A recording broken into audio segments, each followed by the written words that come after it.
pour les coyotes, donc c'est super intéressant parce que souvent les gens peuvent penser que c'est une scène, on est tombé dessus par hasard, on a eu de la chance, on a dit tiens il y a des coyotes, on les filme. Et en fait cette scène elle était dans le scénario dès le début. On voulait vraiment faire cette scène où il y a une sorte de parallèle entre les acteurs, enfin les personnages et les coyotes qui sont Pour nous, il y avait un parallèle, c'est que les coyotes, c'est un animal qui est très représentatif à LA. On en voit partout. Quand on sort le soir, on croise souvent des coyotes.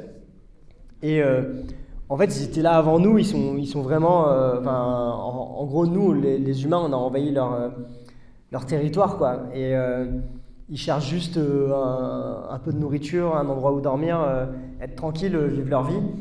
Et ils sont assez malmenés. Il y a des pétitions pour les exterminer parce que de temps en temps, ils viennent bouffer un caniche dans les quartiers huppés.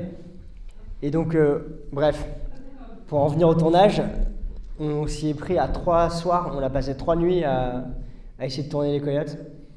La première fois, on était toute une équipe.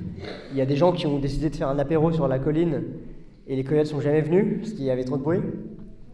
La deuxième fois, on est retourné. Et là, on a vu les coyotes, donc on était en plus petit comité, on a vu les coyotes, mais ils n'étaient pas bien placés. Parce que comme sur cette scène, on n'a pas d'éclairage, il fallait qu'ils soient vraiment sur la crête de la colline pour qu'on puisse les voir en ombre chinoise. Et du coup, le 3e soir, on est passé à la boucherie en bas de la rue, on a acheté 10 kilos de viande, et là, on a fait vraiment un chemin de viande sur toute la colline. Et là, ils étaient bien placés, c'était parfait. Le seul problème, c'est que la moitié des plans, ils avaient une entrecôte dans la bouche. Donc, c'était pas très naturel. Du coup, ouais, bon, c'est la magie du montage, on a réparé ça.